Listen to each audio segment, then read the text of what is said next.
Entonces yo cuando vi la exposición y vi esas obras digo, ostras, ¿cómo se hace esto, no? ¿Cómo se monta esta exposición? Es las recuperaciones históricas. Son unas exposiciones muy agradecidas y que a mí personalmente, aquí hablo completamente con la mano del corazón, son las que más me apasionan, también por el trabajo de investigación que hay detrás y el hecho de eso, ¿no? De dar a conocer a gente, a artistas que han quedado un poco en el olvido. La colección actual de la Fundación Villacasas está formada por 5.000 obras. 5.000 obras. Entonces, entre pintura, escultura y fotografía. Y sobre todo yo creo que es una colección que representa muchísimo el arte contemporáneo en Cataluña, ¿no? Desde el 1930-40 hasta la actualidad. Involucramos mucho a los vecinos, ¿no? A la gente que vive cerca, a los espacios educativos que están cerca, para que conozcan el museo. El papel del museo como institución, ¿no? Es un poco el legitimar, ¿no? Un poco a los artistas, siempre desde un punto de vista cultural, de dar a conocer a artistas jóvenes, esta nueva generación de artistas que también necesitan un espacio para exponer, ¿no? Y nosotros le brindamos esa oportunidad. Y hizo una escultura con sales y líquens, que las sales poco a poco van actuando en el vidrio y la pieza se va transformando con el tiempo. El gusto que tenía el señor Antoni Villacasas por el patrimonio, ¿no? Como bien dices, los 4 espacios son 4 espacios patrimoniales.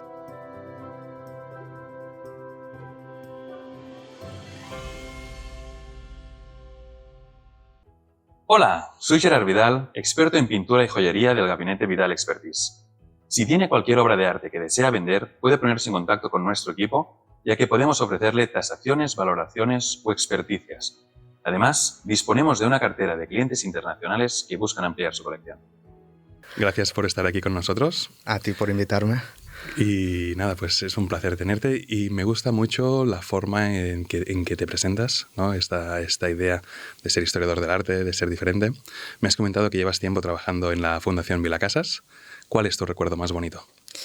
Pues el recuerdo más bonito que tengo de la Fundación es bastante reciente y nos tenemos que trasladar al 2020, en la pandemia, la malograda pandemia, y celebramos el 20 aniversario de la Fundación y hicimos un acto en Canframis, en la plaza, y me llamó mucho la atención que en tiempos de pandemia, ¿no? Que todo el mundo estaba con un cierto miedo, ¿no? Al salir, al relacionarse con la gente, llenamos la plaza de Canframis, la llenamos con artistas, con comisarios, y ahí me hizo mucha ilusión ver la generosidad de la gente, ¿no? Y el agradecimiento que tuvieron hacia la Fundación y hacia el señor Villacasas, ¿no? Que es el verdadero protagonista en esta historia. Y la verdad que fue una noche muy emotiva y fue uno de los recuerdos más bonitos que tengo. En esta trayectoria es verdad corta, porque llevo unos 9 años trabajando en la Fundación, pero sí que es a lo mejor el recuerdo, ¿no? que tengo más reciente y más bonito. Qué bien. 9 años ya llevas allí. 9 años, sí. Muy bien. Y nos hablas del señor Antoni Villacasas. ¿Quién era Antoni Villacasas? Pues el señor Antoni Villacasas para mí es una de las personas fundamentales en la historia del arte contemporáneo catalán, yo creo. Se nos fue hace poquito, hace un año falleció lamentablemente. Pero yo creo que es una persona con una fuerza impresionante y de la cual su vida era la Fundación Villacasas. No sé si sabes que la Fundación Villacasas tiene 2 caminos interesantes. Todo el mundo lo conoce mucho más por el camino del arte contemporáneo, ¿no? Pero hay una faceta muy interesante de la Fundación que es la rama de la sanidad. Vale. Porque el señor Villacasas, su vocación y su profesión era la farmacia. Él era farmacéutico y a partir de los años 80 montó la Fundación, ¿no? Creó la Fundación Villacasas. Pero él viene del mundo de la farmacia, tuvo uno de los laboratorios más importantes de España, y su vocación de coleccionista. Él siempre ha sido un gran amante del arte contemporáneo. Entonces yo creo que a nivel de arte, pues puedo decir que sí que es un hombre que se ha dejado la piel, ¿no? para demostrar, ¿no? La potencia del arte contemporáneo catalán, y a partir de la sanidad también, porque actualmente y desde su fundación la Fundación tiene un papel fundamental en el mundo de la sanidad, dando aportaciones económicas al Hospital de la Vall d'Hebron, colaboraciones con el Hospital Clínico, sobre todo en temas de oncología, ¿no? Vale. que es un poco el fundamento de estas ayudas hacia el mundo de la sanidad. Entonces yo creo que ha sido un personaje pues carismático, entrañable. Aún recuerdo las conversaciones que tenía con él, las historias que te explicaba, que tenía historias para no acabar. Y la verdad que para mí ha sido una de las personas referentes en este mundo. La verdad que le tengo mucho cariño, mucho aprecio. Y entiendo que pues primero fue la colección y luego él creó la fundación y la abrió al público. Exacto, él partió de una colección privada, como todo coleccionista, y a partir del año 85 creó la Fundación Vilacasas con esta doble vertiente, desde el inicio, la vertiente de la colección de arte contemporáneo y la de la sanidad. Y empezó abriendo un pequeño museo en Pals, que era Calatona, que era un espacio muy chiquitín, donde empezó a exponer pues, pintura sobre todo. Luego, posteriormente, abrió en el año 2000 Space Volar, que era en origen un pequeño espacio, no los 3 que tenemos ahora. Y luego, poco a poco, fue abriendo el resto de museos. Actualmente la Fundación tiene 4 museos, 4 espacios, 2 en Barcelona y 2 en Alampurdá, y un convenio muy interesante de hace unos 4 años con el Ayuntamiento de Vilaseca, donde Vilaseca cede un espacio a la Fundación Vilacasas y nosotros pues exponemos obra, ¿no? Entonces es una manera también de enseñar la colección, ¿no? Y que la colección salga un poquito de Barcelona y de sus espacios físicos. ¿Ya es una idea inicial esto de descentralizar la cultura de Barcelona? Sí, y ahora más se está proponiendo, ahora luego lo comentaremos, pero la colección está cruzando las fronteras catalanas y yo creo que es muy importante también mostrar, ¿no?, la colección fuera de nuestro territorio, ¿no?, que está muy bien, pero sí que poco a poco se está potenciando el itinerar sobre todo exposiciones que funcionan muy bien en Barcelona y que sirven pues para mostrar, ¿no?, el arte catalán, ¿no?, al resto del país. Y una vez está hecho es más fácil, ¿no?, luego desplazarlo. También les funciona muy bien a instituciones que a lo mejor no tienen recursos para producir exposiciones, entonces la Fundación tiene como unas exposiciones cerradas que a coste mínimo, es decir, transporte y poco más y seguro, pues pueden exponer muestras interesantes que por sus propios medios no podrían, ¿no? Esto es una gran idea, ¿no? Es alquilar una exposición. Exacto, sí. ¿Cuáles son los retos a los que os enfrentáis a nivel de la Fundación? Pues actualmente yo creo que hay 2 retos muy importantes. Uno lo he comentado, que es el hecho de mostrar la colección fuera del territorio. Ahora, por ejemplo, tenemos una exposición que hicimos en el 2022 en Space Volar, que era un homenaje a Picasso, de un proyecto muy interesante que compró el señor Vila, unos tapetes para homenajear en el año 70 a Picasso, y ahora los tenemos en Burgos, pero es que antes de Burgos se fueron a Coruña, ¿no? Entonces es una muestra que funcionó muy bien en Cataluña y que diferentes instituciones a nivel de España nos han puesto en contacto con la Fundación y las han solicitado. Entonces es una exposición que ya, como dices tú, está hecha y que puede itinerar, ¿no?, a cualquier punto de España.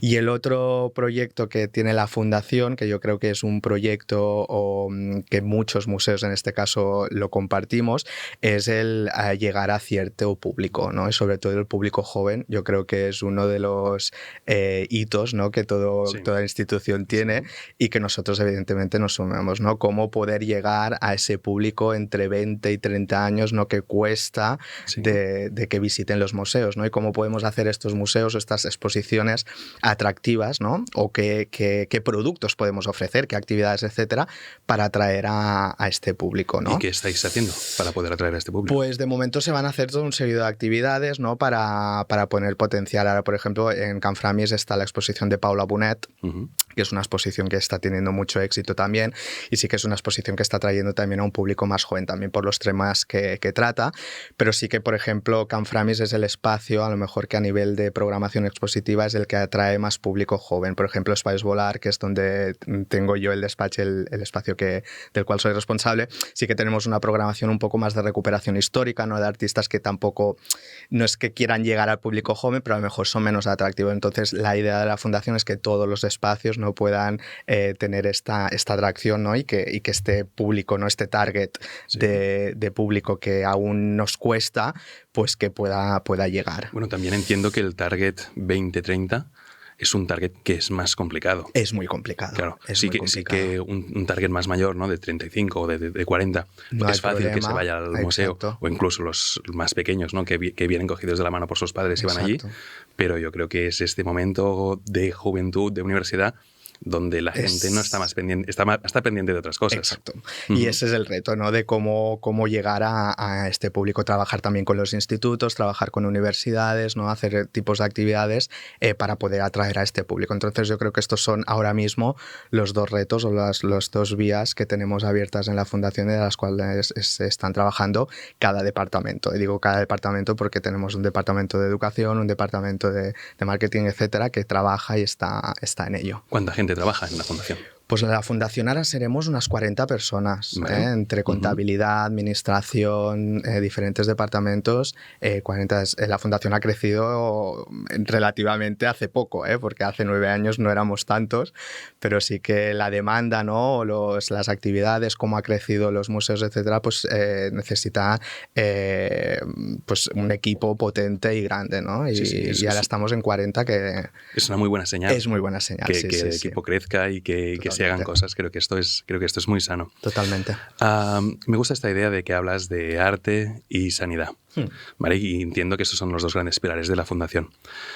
¿Cómo tocáis los temas como la diversidad o la inclusión en la Fundación? Por ejemplo, el tema de la inclusión lo hemos trabajado con diferentes asociaciones de Barcelona que están con gente de riesgo de exclusión, hacemos actividades.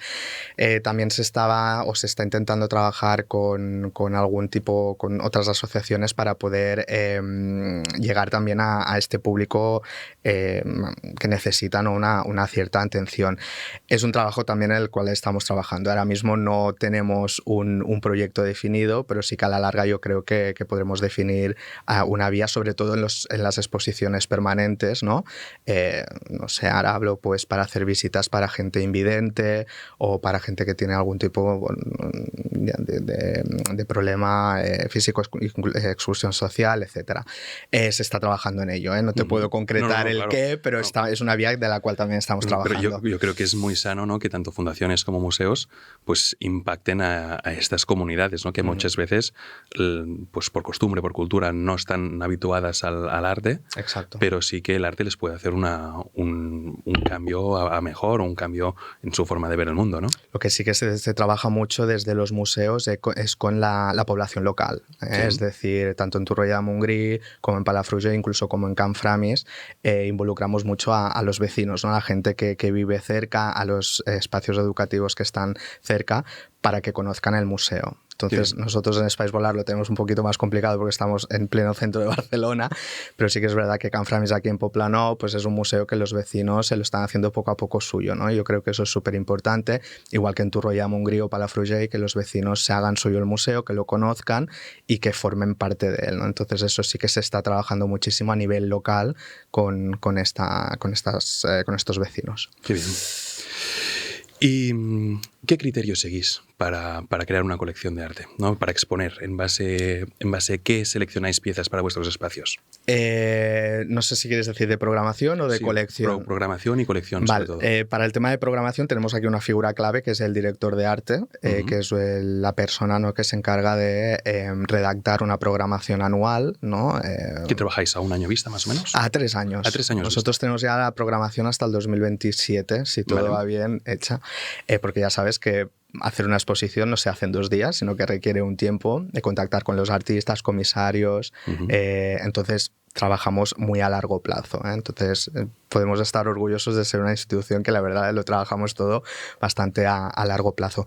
Entonces, se hace esta propuesta de programación, ¿no? Y hay 2 frentes interesantes que los he comentado antes también, que es el frente de dar a conocer a artistas jóvenes, esta nueva generación de artistas que también necesitan un espacio para exponer, ¿no? Y nosotros le brindamos esa oportunidad, y la otra que es también muy interesante, que es las recuperaciones históricas, ¿no? Que aquí tenemos la muestra del catálogo del Francesc Domingo, ¿no? Que es una de las últimas exposiciones que hemos inaugurado en Espais Volar, y que son proyectos muy bonitos y que a mí personalmente me apasiona, ¿no? de hacer florecer, ¿no? Redescubrir estos artistas que en algún momento quedaron olvidados, ¿no? Y que grandes instituciones o los museos no pueden, por X motivos, dedicarles una exposición, y aquí pues las fundaciones privadas podemos rellenar ese hueco, ¿no? Entonces se siguen un poco equitativamente estas dos vías, ¿no? La recuperación y las nuevas tongadas de artistas. Fui a visitar la exposición de Domingo y me sorprendió muchísimo. Me gustó muchísimo la forma en la que presentáis a Domingo, ¿no? Que es con una referencia a Salvador Dalí. Y es esto, para mí era un gran desconocido, ¿no? Y que lo pudierais poner, bueno, que estudió junto a Dalí y Miró, fue algo completamente nuevo para mí. Totalmente. Aquí también hay que hablar del gran trabajo que ha hecho la comisaria Natalia Barenys, que es una auténtica estudiosa de Domingo y que ha hecho un trabajo impresionante, ¿no? De poder reducir, ¿no? O poder exponer la vida de un artista en 4 salas, porque Espais Volar tampoco es muy grande, la planta de arriba, entonces ha hecho un trabajo fantástico, ¿no? Porque visitando la exposición crea un perfil cronológico, ¿no? Desde los orígenes hasta su exilio a Brasil, ¿no? Entonces son de estas exposiciones que también merece mucho la pena. Hicimos en 2020 también una dedicada a Ángel Ferrán, también uno de estos escultores de posguerra fantásticos, ¿no? Y se hizo una exposición muy, muy bonita que ganó el premio ACA también, ganamos el premio. Entonces son unas exposiciones muy, muy agradecidas y que a mí personalmente, aquí hablo completamente con la mano en el corazón, son las que más me apasionan, también por el trabajo de investigación que hay detrás y el hecho de eso, ¿no? De dar a conocer a gente, a artistas que han quedado un poco en el olvido. Completamente desconocidos. Qué bien. Pues este año hacéis 25 años de la fundación. ¿Tenéis pensado hacer algún programa especial? Algo? Es secreto. Es secreto, vale. Sí, eso me han dicho que no puedo decir nada. No se pueden hacer spoilers. Se harán actividades, se harán actos que yo he escuchado alguna cosa y prometen. Qué bien. Y bueno, estad atento a redes sociales porque habrá yo cosas. Creo que habrá cositas. Qué bien. Y en contraposición a los artistas ya consolidados, me has hablado de los artistas noveles o artistas emergentes. Vosotros lleváis muchos años haciendo premios a este tipo de artistas. Háblame de los premios de la Fundación Vilacasas. Pues yo creo que son unos premios que están ya muy consolidados. Si no recuerdo mal, el primer premio estamos hablando del 2003, entonces estamos hablando casi de 20 años de premios de 3 disciplinas, fotografía, escultura y pintura. Y yo creo que somos ya unos referentes a nivel estatal, ¿no? Porque se presenta muchísima gente, incluso al de fotografía, que es a nivel internacional. Aquí hay que decir que los premios de escultura, pintura, son a nivel Cataluña, es decir, catalán, ¿no? De territorio catalán, mientras que la fotografía sí que está abierto a ámbito internacional. Pero sí que han salido artistas que ahora mismo están en la cresta de la ola. Antes lo comentábamos, pero yo tengo un recuerdo muy, muy bonito de Lídia Mas-Llorens, que Lídia Mas-Llorens es una artista que ganó el premio, si no recuerdo mal, en 2017. Y ella, pues su profesión era la educación, ¿no? Y ganó el premio Antoni Vilacasas y ahora pues es una de las artistas top, ¿no? Firmó con una galería también muy importante de aquí de Barcelona y bueno, está exponiendo en muchísimas ferias internacionales y ella siempre lo ha dicho, ¿no? Que gracias a la fundación dio un poco el salto a la fama, ¿no? Y como ella podríamos hablar de otros artistas, ¿no? Ahora el pasado premio lo ganó Marc Larré también, un escultor también súper interesante, con una fuerte crítica social. Entonces yo creo que son unos premios muy interesantes y que pueden relanzar. Mucha gente quiere ganar siempre, pero yo también pienso que el tema de ser finalista también es interesante porque expones en una colectiva y también, quieras o no, también te abre un poco las puertas, ¿no? Entonces no todo es ganar, señores y señoras, sino que a veces los finalistas también llegan alto. Sí. No, yo también creo que es muy interesante presentar cosas a concurso, aunque no se gane, ¿no? Porque entras en el mercado o entras en la manera de ver las cosas, ¿no? Y lo que aunque no ganes, ganas experiencia y ganas tranquilidad y solicitud, ¿no? en el mundo. Aunque hay que reconocer, Gerard, que hay muchos artistas que son un poco reticentes al tema de los premios también. ¿Sí? ¿Por qué? No sé, porque a lo mejor se imaginan cosas que no son. También depende de las instituciones, depende de los jurados, ¿no? Tocas un poco todos los palos, pero sí que hay artistas que tampoco les llama mucho la atención, ¿eh? Aunque yo discrepo también, pero bueno, cada uno es libre, evidentemente, de presentarse o no. ¿En vuestros premios se puede presentar todo el mundo? Todo el mundo, sí. Vale. Sí, Todo artista que cumpla las bases. Sí, tenemos unas bases que editamos cada año, que cada año son las mismas. Lo único que sí que es verdad que, repito, en pintura y escultura tienen que tener una cierta vinculación con Cataluña, o residentes en Cataluña, o que hayan nacido aquí, que trabajen aquí, etc. Vale. Es la única condición que se pone. Y supongo que encontraréis tendencias en el mercado del arte, ¿no? Cuando recibes pues muchas solicitudes para entrar al premio, ¿no? ¿Qué cosas ves?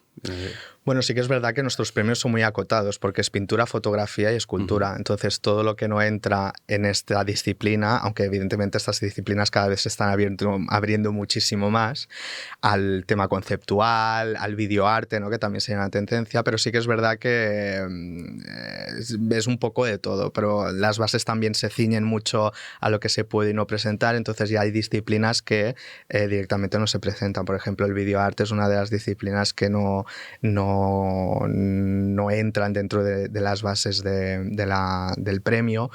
El conceptual también depende, ¿no? Entonces sí que en este sentido somos un poquito más tradicionales, ¿no? Y la gente ya sabe un poco, leyendo las bases, lo que puede y no presentar. Hemos visto de todo, también hemos visto muchas cosas, y ahí el jurado también decide, evidentemente, que son el puro protagonismo, el protagonista, perdón, y ahí es donde se deciden los seleccionados y el ganador. Pero me refiero, ¿veis nuevas tendencias? Cosas que cambian, cosas nuevas. No, si comparásemos, por ejemplo, los premios de 2003 con los premios de este año, seguro que hay un cambio brutal. Sí, sobre todo con el tema de los materiales en escultura es impresionante. Este año que ha sido el premio de escultura, hay piezas que sorprenden, ¿no? Y cómo la escultura cada vez se está como disipando, ¿no? Y el concepto de figura, incluso los materiales, ¿no? El mármol, etcétera, que es la cosa más tradicional, todo eso se va disipando, ¿no? Y se han presentado propuestas muy interesantes. Incluso el ganador, que ha sido Marc Larrey, pues presentó una instalación de escultura hecha con arena. Vale. Entonces, sin nada que la junta. Piezas como efímeras, están compactadas, pero que es una pieza que con el tiempo no se irá disipando. Otra ganadora del premio de hace 3 años fue a Estela Rahola, que Estela Rahola trabaja el vidrio, es una de las artistas más interesantes actualmente que trabaja en el vidrio, y hizo una escultura con sales y líquens, que las sales poco a poco van actuando en el vidrio y la pieza se va transformando con el tiempo. Actualmente la tenemos en la sede principal de la fundación, y es curioso cómo va pasando el tiempo y cómo las sales van contactando con el cristal, y es una pieza que está mutando continuamente, ¿no? Y que no tiene nada que ver hace 3 meses con la pieza de ahora. Entonces son tendencias muy interesantes también, y que se escapan un poco del hecho tradicional de la escultura que todo el mundo tiene Exacto, en mente. Y esto irá evolucionando, evidentemente. Esta idea de efímero es muy curioso. Es divertido. Porque es algo que, incluso para el coleccionismo, ¿no? Dentro de 50 años, esta pieza no se podrá coleccionar o se coleccionará un fragmento. Exacto. El tema de la obra efímera es curiosa. Y esta obra mutante también lo es, sí. Qué bien. Pues nos hablabas que eres el representante o el director de Espais Volar, y que la fundación tiene 4 sedes separadas por todo el territorio catalán. Exacto. ¿Cómo interactúan las sedes entre vosotros? Pues intentamos interactuar con el programa expositivo. Entonces se intenta, en la medida de lo posible, que la programación expositiva anual tenga un hilo conductor y que haya un enlace, ¿no? entre museos. Por ejemplo, ahora tenemos Paula Bonet, que es una artista que habla sobre todo de la pérdida gestacional. La tenemos expuesta en Can Framis, pero el año que viene tendremos a Laia Abril también, una fotógrafa que también habla sobre este tema, ¿no? Entonces, intentamos conectar los espacios a través del discurso siempre que se puede, porque evidentemente hay años que no, pero que haya esta conexión, ¿no? Y que haya un hilo conductor entre ellos. Vale. ¿Y tú que llevas el espacio, ¿Tienes algún referente? Es decir, entiendo el Museo del Barça, por ejemplo, es el museo más visitado de Barcelona. Ostras. ¿Es un referente o no lo es? ¿No? ¿O prefieres asemejarte más a otros museos internacionales? ¿Cómo planteas tú el espacio?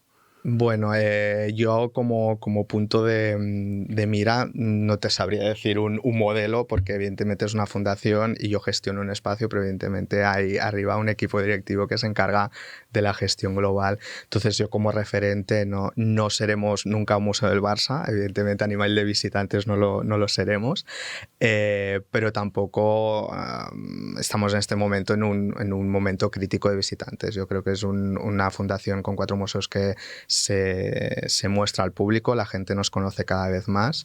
Hay un departamento de comunicación muy importante en la fundación que se dedica, ¿no?, a estar sobre todo en redes sociales, que es lo que hoy en día cunde. Sí. Y yo creo que poquito a poco nos vamos demostrando. Tampoco creo que la fundación quiera ser un museo del Barça, ni mucho menos. No, son dos modelos diferentes. Son 2 modelos diferentes, pero yo creo que poco a poco estamos consiguiendo el objetivo y bueno, yo creo que vamos en buen camino. Claro, pero tenéis algo muy icónico, que es que cada una de vuestras sedes tiene unos espacios arquitectónicos que son brutales. Sí, aquí hay un tema que me gusta mucho comentarlo siempre, que es el gusto que tenía el señor Antoni Vilacasas por el patrimonio, ¿no?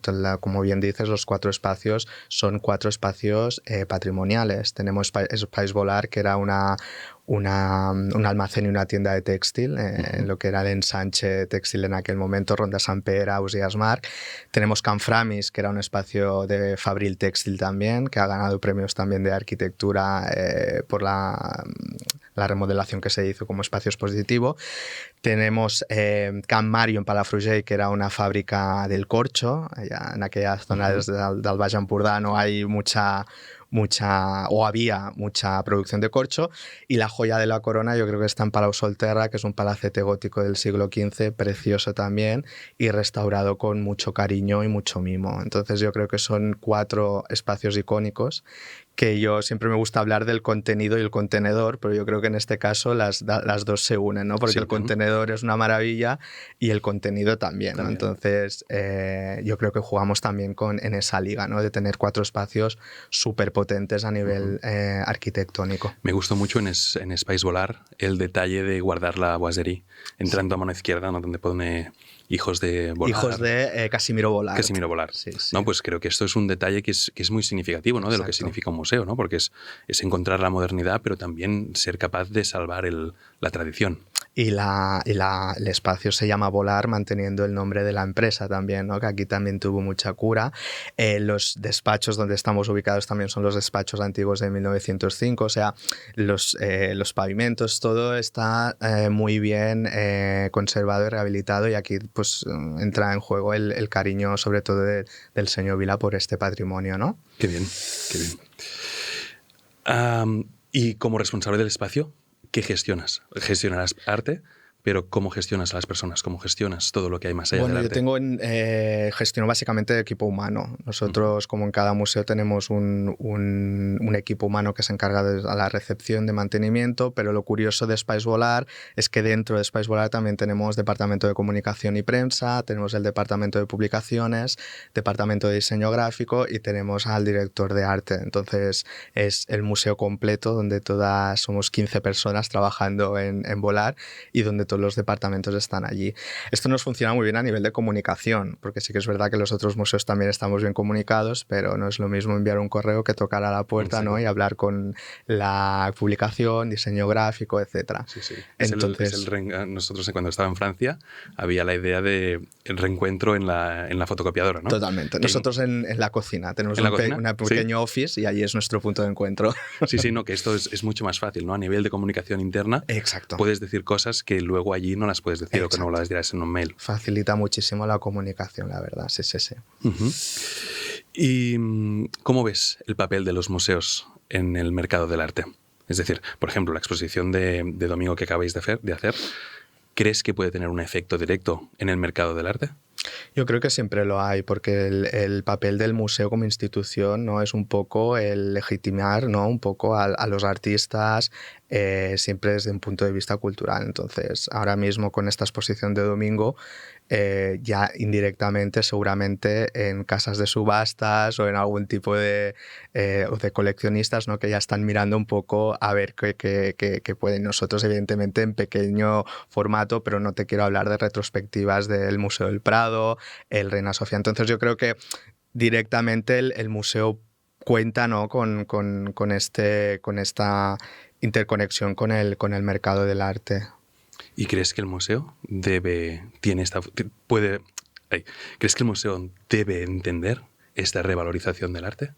Yo creo que el museo tiene que revalorizar a los artistas con un propósito cultural. Entonces, los propósitos económicos, políticos, etcétera, tienen que quedar en un segundo plano, pero es lo que te he dicho, que yo creo que directamente el museo, ¿no? está haciendo un papel de revalorización de los artistas, y eso evidentemente repercute en el mundo del mercado del arte. También en el arte contemporáneo hay que tener en cuenta, por ejemplo, en Arco, que cada año el Reina Sofía y diferentes fundaciones compran obras, ¿no? a Arco. Entonces ya estamos también relacionando el mundo de los museos con el mundo del mercado del arte. Entonces yo creo que esta conexión sí que existe. ¿En la fundación adquirís también en las grandes ferias? Adquirimos en Swap, en Barcelona, en la Feria de Arte Contemporáneo. Sí que se adquiere hay el premio Antoni Vilacasas y se adquiere una pieza. Vale, yo creo que esto es muy sano, ¿no? Sí, totalmente. Porque cuando he estado en Arco o así, ver que las grandes fundaciones están poniendo etiquetas, no solo dan visibilidad a la fundación, sino que también da visibilidad al artista. Totalmente. ¿no? Y yo creo que una gran parte de museos, instituciones, incluyo fundaciones, no justamente es esto, ¿no? Es ser una punta de lanza que active el mercado y que active, porque una vez se activa el mercado, todo lo demás puede funcionar. Totalmente. ¿no? Historiadores del arte, hay toda una maquinaria de arte detrás. Que funciona a partir de ahí, sí. Exacto.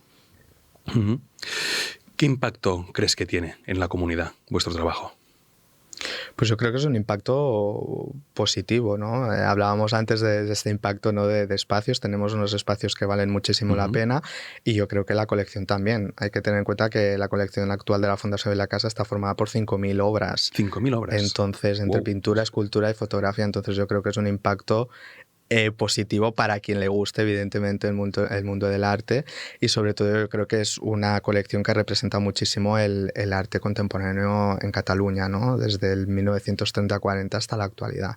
Entonces yo creo que te hablo evidentemente de una manera muy personal, pero creo que es un impacto muy, muy positivo.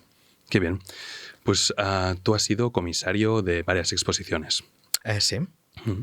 En la carrera todos sabemos lo que es ser un comisario de arte, ¿no? Que es crear una exposición.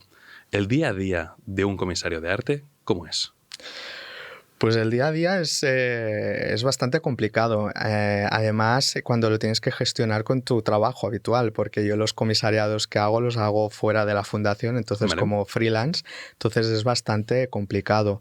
Ahora actualmente estoy trabajando, el comisariado de exposiciones en Bernardas, en Sal, en el Centro de Arte Contemporáneo, para el Ayuntamiento de Llavaneres, Calella, y ahora estoy en un proyecto muy bonito que está a punto de acabar, y es que el pasado febrero el Ayuntamiento de Calella, que es la ciudad donde nací, desde la Concejalía de Cultura me encargaron el comisariado del año Oliver, que Francesc Oliver era un artista local que murió en el 1998, pero que es un referente artístico, ¿no? Mucha gente de Calella lo conoce, ¿no? Es como se ha creado un imaginario local, ¿no? de la obra de Oliver.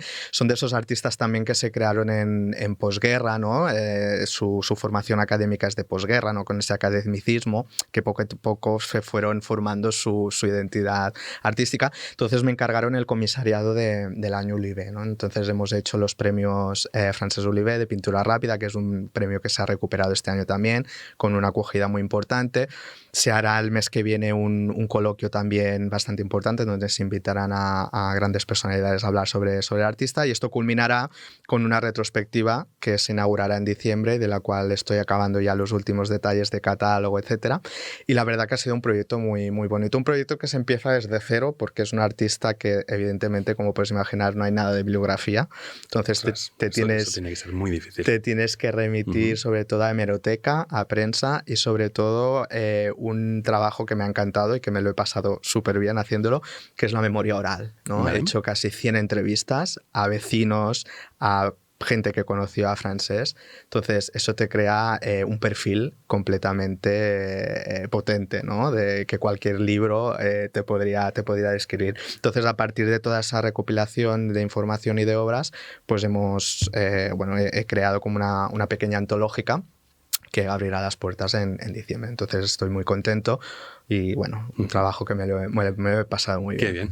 Hombre, esto de poder entrevistar es acceder directamente a las fuentes. Totalmente. Claro, totalmente. ¿no? Es como yo soy más de mundo antiguo, ¿no? Y contrastarlas, ¿eh? Gerard, sí, claro. Porque hay que ver que, claro, es muy curioso porque cada uno te explica un poquito su versión. Claro. Y es muy curioso cómo se contrasta, ¿no? Y dices, bueno, a ver qué punto, ¿no? Hay aquí de verdad. ¿Dónde está la verdad? Exacto. Y dónde no está el imaginario, ¿no? de la gente. Entonces, muy, muy interesante. Qué bien, felicidades. Gracias.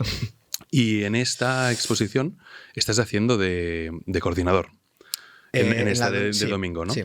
Mi pregunta es, ¿cuál es la diferencia entre ser comisario y ser coordinador de una exposición? Pues la diferencia del comisario es un poco la persona que trabaja la exposición a nivel de discurso y contenido, vale. ¿no? Entonces el comisario pues decide las obras que se expondrán, decide el contenido del catálogo, el discurso de la exposición, y el coordinador lo que hace es un poco el trabajo de contactar con los prestadores, con museos, transportes, seguros, trabajar con diseño gráfico. Entonces toda esta parte más logística, que también es muy interesante porque lo que te permite, yo como experiencia de coordinador, te permite conocer muchísima gente. Sobre todo un tema que es maravilloso son los prestadores y los coleccionistas. Yo a lo mejor me conozco ya a buena parte de coleccionistas de Cataluña, porque a los por eso estamos llamando galerías, ¿no? Para que nos presten obras. Entonces es un trabajo muy bonito por el trabajo humano, ¿no? De contactar con esta gente, ¿no? Que te presten la obra.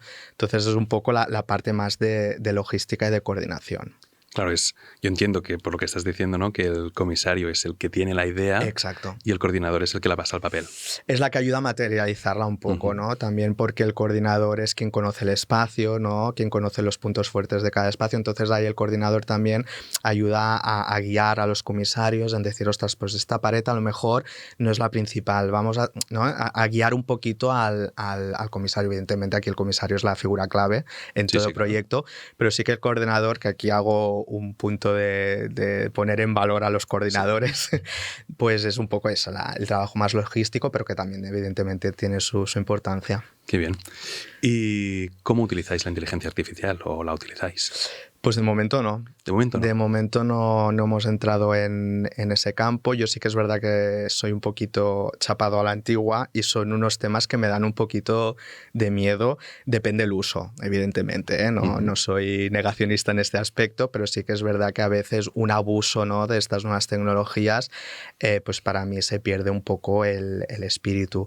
Yo soy muy crítico sobre todo, y muchos amigos me lo critican, con las experiencias inmersivas. Vale. Yo creo que estamos en un momento que está muy de moda, las experiencias inmersivas, pero yo creo que el hecho de visitar un museo y ver la obra en directo, pues yo creo que ahí se crea un vínculo que con la experiencia inmersiva se pierde, ¿no? Sí, son dos experiencias completamente diferentes. Completamente diferentes. Entonces, soy crítico en el aspecto de que no me acaba de apasionar. Entiendo que nos tenemos que subir al carro de las tecnologías, que tenemos que avanzar, pero, ostras, yo soy un poco más de esa experiencia material, ¿no? Cuando se hizo, por ejemplo, la experiencia inmersiva de Dalí, yo me quedé un poco escandalizado porque había colas enormes cuando tenemos al Museu Dalí de Figueras a 50 kilómetros. Sí, sí. Entonces, a lo mejor lo han visitado, no quiero decir que no, pero mis sobrinas, por ejemplo, fueron a ver al Dalí inmersivo y no han ido al Museu Dalí de Figueras. Entonces, ahí es cuando me da un poquitín, ¿no? de reparo y de miedo por a ver cómo evoluciona, ¿no? Entonces hay que llegar, yo creo, al equilibrio justo, ¿no? De utilizarlas de una manera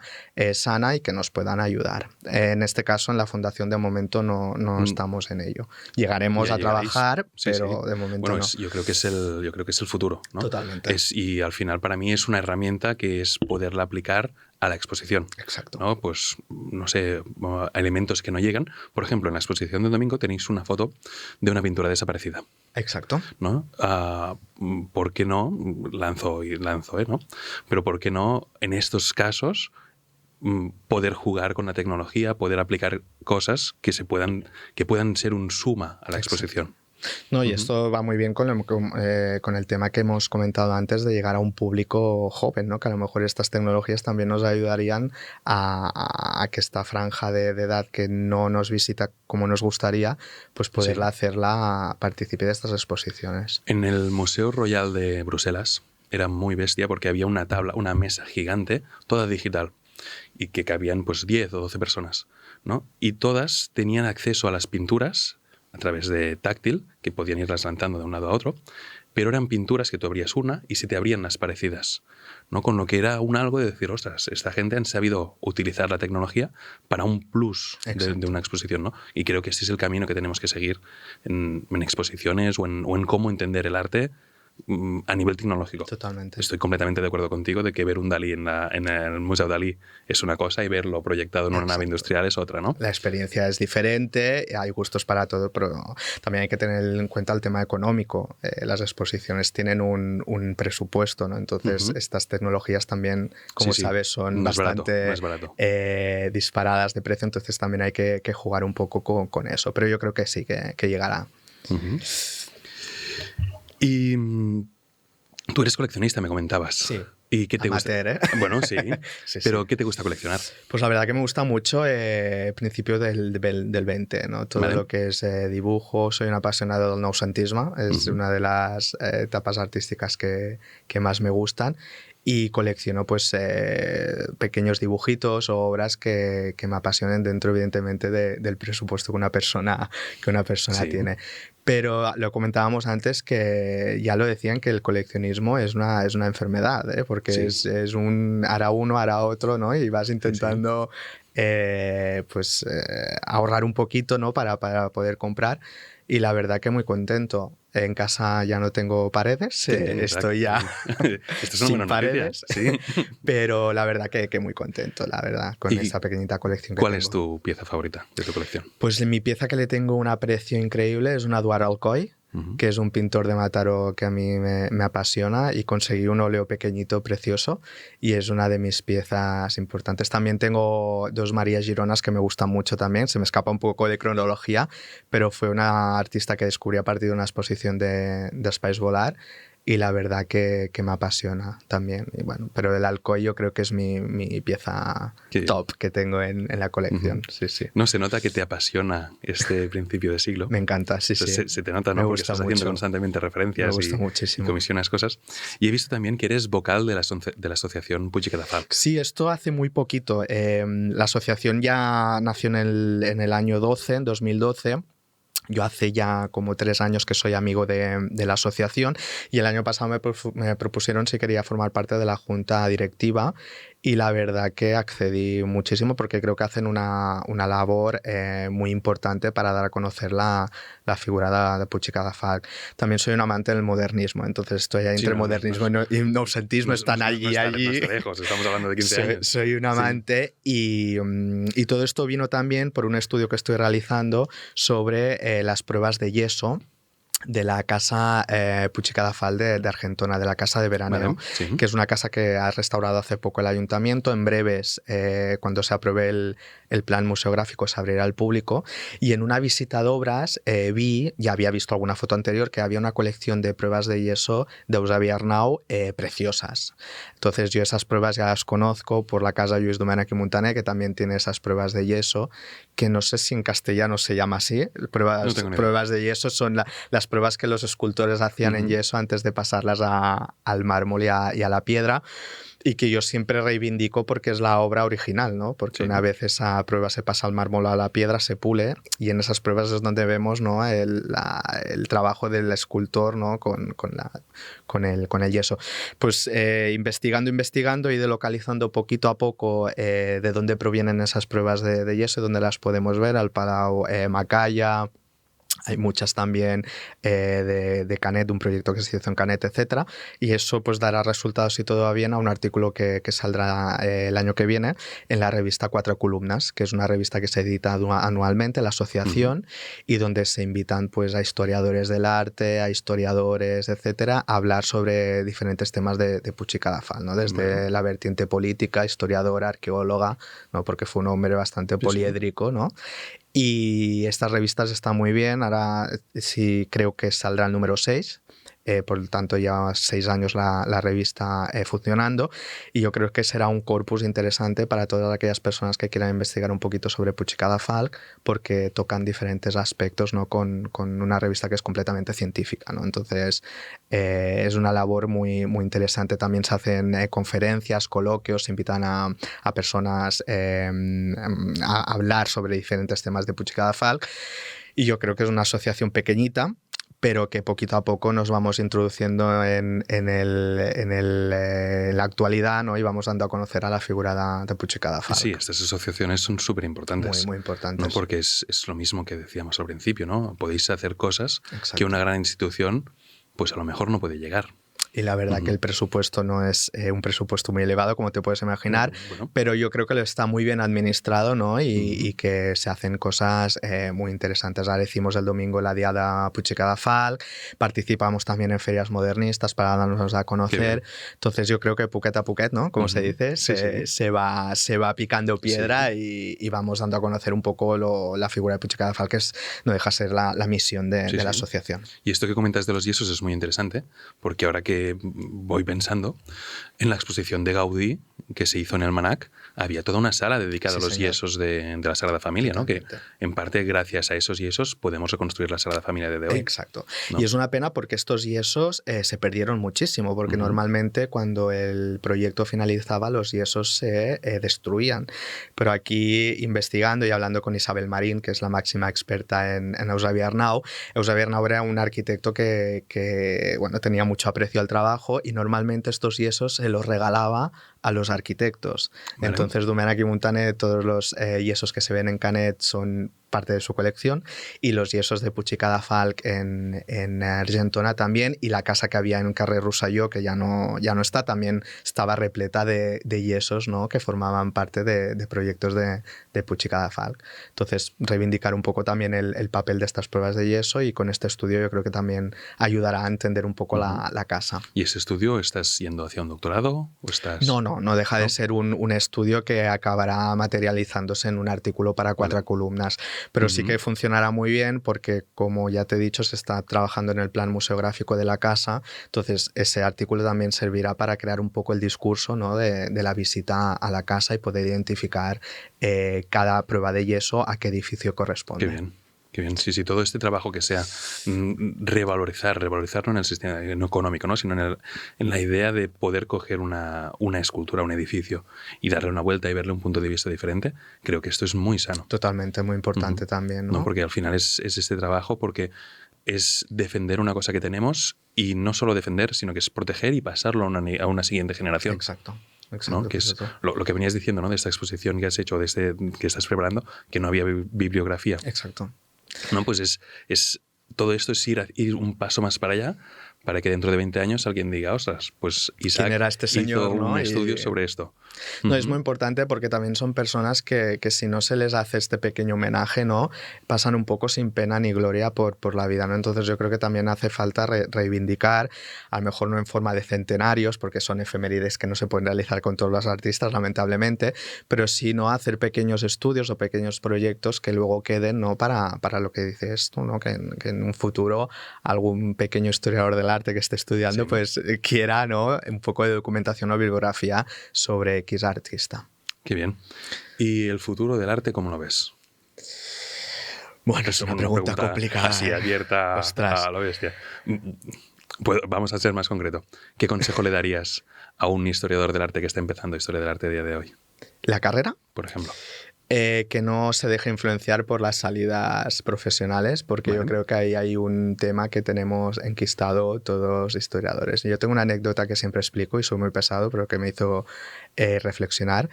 El día que hicimos la primera clase de Historia del Arte en la Universitat de Girona, el coordinador de Historia del Arte, no voy a decir el nombre, pero nos advirtió diciendo que un 2% de la clase se dedicaría al mundo del arte. Vale. Entonces, eso fue un poco lo que nos puso a todos en alerta, una generación de 60 personas, ¿sí? Que un 2% nos dedicaríamos al mundo del arte. ¿Crees que se ha cumplido? En mi generación hay que decir que poquitos hemos podido conseguir esa fita. En mi clase ha pasado lo mismo. Sí que es verdad que hay que trabajar, o sea, sí que es de unas carreras, todas las carreras son complicadas. Yo siempre hablo con gente y tengo amigos que han hecho Derecho, Arquitectura y a lo mejor no están trabajando en su campo. Tú lo sabes como yo, tenemos que picar mucha piedra. Sí. Hemos hecho muchos voluntariados, mucha obra, pero yo creo que todo tiene su recompensa. Entonces eso me marcó mucho porque ahora, visto en la distancia, pues este hombre tenía razón. Porque de la generación poquitos estamos ahora en el sector. Pero claro, con 18 añitos que te digan eso el primer día de clase, pues claro, mucha gente a segundo de carrera se fue y se desapuntó.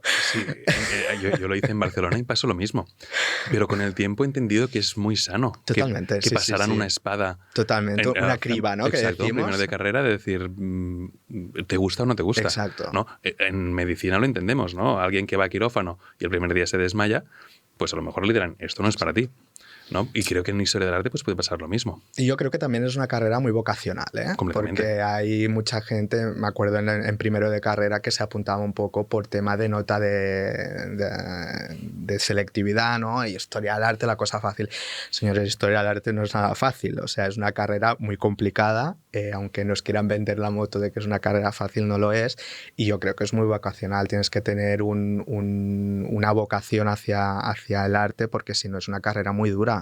Y a quinto o cuarto de carrera la cosa se complica. Entonces hay mucha gente que no llegaba a cuarto o quinto porque son carreras complicadas. Entonces yo creo que es muy vocacional y que si la estudias es porque tienes eso, vocación. ¿Hay alguna exposición que te marcase profundamente de tu vida? Por ejemplo, en mi caso, yo me acuerdo que una de las exposiciones más bestias que he visto en mi vida era la de Leonardo da Vinci en el Museo del Louvre, ¿no? Donde se juntaron pues 500 piezas de Leonardo da Vinci, ¿no? Y fue una exposición de aquellas de decir, ostras, yo lo que quiero es que esto se venga a Barcelona o que esto se mueva, ¿no? ¿Hay algo que digas? A mí me pasó con Caravaggio. Cuando vino Caravaggio al Museo Nacional, sí. Aunque era, me parece que una coproducción, que trajeron menos piezas, pero yo me acuerdo que tenía 19 o 20 añitos y es una de las exposiciones que más me impactaron, ¿no? Ver esas telas, ¿no? Esos claros oscuros, ¿no? Que te los enseñaban en clase y los ves en directo. La verdad que fue una de las exposiciones que me impactó más, ¿no? Y que ahí yo creo que decidí que sí que me quería dedicar al mundo del arte. Y yo sí que es verdad que siempre me han llamado la atención los museos, ¿eh? Hay mucha gente que se dedica al mundo de la educación, al mundo de la crítica de arte, que tampoco es que me apasione mucho, pero yo siempre, desde el principio, me gustaba mucho el tema de la gestión. También hice el máster en gestión de museología, entonces sí que es un tema que me llamó. Entonces yo cuando vi la exposición y vi esas obras, digo, ostras, ¿cómo se hace esto, ¿no? ¿Cómo se monta esta exposición? Y ahora básicamente lo estoy haciendo, ¿no? Sí, en pequeño formatito, no es Caravaggio, ojalá algún día, pero sí que he conseguido a lo mejor llegar, ¿no? ahí donde quería. La verdad que estoy bastante orgulloso de ello. Qué bien, sí, no, a mí me pasa lo mismo. Yo siempre presté atención al mercado del arte. Exacto. ¿No? Y creo que es esto, ¿no? Pues que también, que vale que no todo el mundo se dedicará, pero yo creo que la historia del arte que hacemos nosotros es muy diferente que la historia del arte que nos han enseñado en la carrera, ¿no? Porque no todo el mundo, es lo que dices, no todo el mundo tiene la posibilidad de hacer una exposición de Caravaggio. Exacto. ¿No? Pero cuando estudias pues, una exposición de Óscar Domenya, pues estás haciendo historia del arte desde un punto de vista diferente. Totalmente. ¿No? Con lo que al final es lanzar un ánimo de, vale que solo un 2% se dedicará, pero que vale la pena.